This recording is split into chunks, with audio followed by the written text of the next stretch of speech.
One of my big takeaways from reading Thomas Hobbes' Leviathan was understanding why governments get created. He says that before government, there are no laws, and each person has complete freedom to do whatever they think is necessary to ensure their own survival. This means that every man has a right to everything, even to one another's body. In other words, if I believe that killing or stealing from you will help to preserve or improve my life, then I have the right to do so. Life in this condition, Hobbes says, is one of continual fear and danger of violent death. In the life of man, solitary, poor, nasty, brutish, and short. The solution to this condition, Hobbes argues, is the formation of a social contract. This is an agreement amongst people to lay down certain rights towards each other. He writes, "A man must be willing, when others are so too, as far forth as for peace and defense of himself he shall think it necessary, to lay down this right to all things, and be contented with so much liberty against other men as he would allow other men against himself." For example, if you and I agree not to kill each other, not to steal from each other, and we even agree to allow a third party to judge any disputes that arise between us, we have, in effect, formed an agreement to restrain ourselves so that we may live peacefully. And once a third person joins this agreement, and then a fourth, and a fifth, we now have an entire community of people united by the shared agreement to limit some of these certain individual freedoms toward each other for the sake of common peace. But this agreement is fragile because there must be some power over us that is capable of enforcing our agreement and punishing those who break it. Hobbes writes, "Of all passions, that which inclineth men least to break the laws is fear. Nay, excepting some generous natures, it is the only thing. And that the fear of punishment should be such that the terror of it is greater than the benefit they expect by the breach of their covenant. And such power there is none before the erection of a commonwealth." So to make this agreement binding, you and I, and everyone else that has joined our agreement,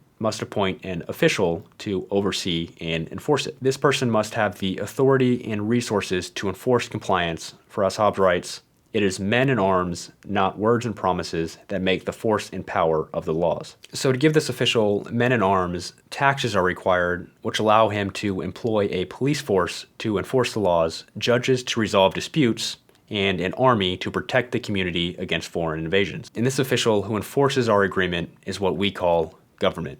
And the foundation, Hobbes says, is self-preservation. And it promotes self-preservation because it enforces the agreement that we've made between ourselves to not harm each other, and it also protects us from foreigners, which allows us to live in peace, own property, and build societies without living in continual fear that they will be torn down or plundered by others. Thanks so much for watching. I found Hobbes' theory of the foundation of government to be incredibly interesting and helpful in understanding the reason for government today. If you're interested in learning more about philosophy, then make sure to subscribe to follow along, and I hope to see you in the next episode.